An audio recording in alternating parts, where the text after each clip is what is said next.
হঠাৎই শুনলাম একটা ফোন আসলো যে ওখানে একটা গুলি চলেছে। একজন ভদ্রলোক বসেছিলেন, চা খাচ্ছিলেন, একটা বাইক আসলো, তিনজন এসে হঠাৎ করে গুলি করেই চলে গেল রানিং।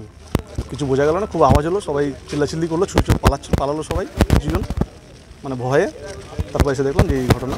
নিউ টাউনে ইকো পার্কের কাছে শুট আউটের ঘটনা, খুন হয়েছেন ব্যবসায়ী। বাইকে করে এসে গুলি চালিয়ে একেবারে চম্পট দেয় দুই দুষ্কৃতী।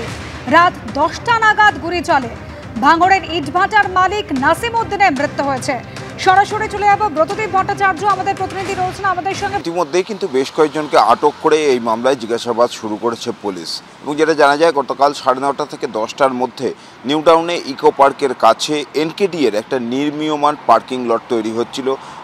সেইখানেই এই নাসির উদ্দিন সেখানে বসেছিলেন এবং যেটা পুলিশ সূত্রে জানা যাচ্ছে যে তিনি সেখানে গাড়ি নিয়ে আসেন এবং সেখানে বেশ কয়েকটি ঘুমটি দোকান রয়েছে, যেখানে চায়ের দোকান চলে, সেখানে নাসির উদ্দিন বসেছিলেন। তার সঙ্গে আরও এক দুজনকে সেখানে বসে থাকতে দেখা গিয়েছিল এবং তারপরেই আচমকা দুষ্কৃতীরা তাকে একেবারে পয়েন্ট ব্ল্যাঙ্ক রেঞ্জ থেকে গুলি চালায়, তার মাথায় গুলি লাগে এবং তারপর সেখান থেকে বাইক নিয়ে দুষ্কৃতীরা চম্পট দেয়। এবং যেভাবে গোটা অপারেশন চলেছে তাতে কিন্তু পুলিশ মনে করছে একেবারে সুপরিকল্পিতভাবে ছক কষে নাসির উদ্দিনকে খুন করা হয়েছে। কিন্তু কেন ছক করা হলো?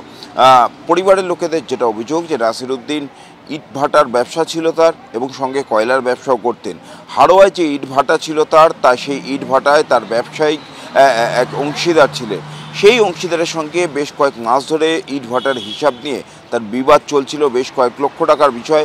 এবং সেই নিয়ে নাসির উদ্দিন পরিবার এবং অন্যান্য ব্যবসায়িক যারা সঙ্গী রয়েছে তাদেরকে জানিয়েছিলেন যে সেই নিয়ে কিন্তু তার ওই ইটভাটার মালিকের যে অংশীদার তার সঙ্গে একটা বিবাদ চলছে।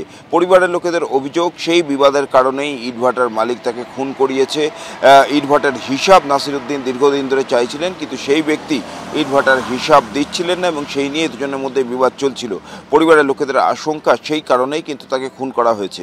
গতকাল রাতে তার সেই ব্যবসায়িক অংশীদার তাকেও কিন্তু পুলিশ আটক করে নিয়ে এসেছে এবং তাকে জিজ্ঞাসাবাদ করা হচ্ছে। কিন্তু গোটা বিষয়টা যেভাবে হয়েছে তাতে কিন্তু পুলিশ মনে করছে যে এই শুট আউটের নেপথ্যে পেশাদার খুনিদের হাত রয়েছে। কারণ যেভাবে তাকে খুন করা হলো, একেবারে পয়েন্ট ব্ল্যাঙ্ক রেঞ্জ থেকে গুলি করে খুন করা হলো, মৃত্যু নিশ্চিত করার জন্য পরপর দুটি গুলি চালানো হয়েছে, একটি মাথায় একটি বুকে, এবং তারপর দুষ্কৃতীরা কিন্তু অবাধে সেখান থেকে পালিয়ে যায়।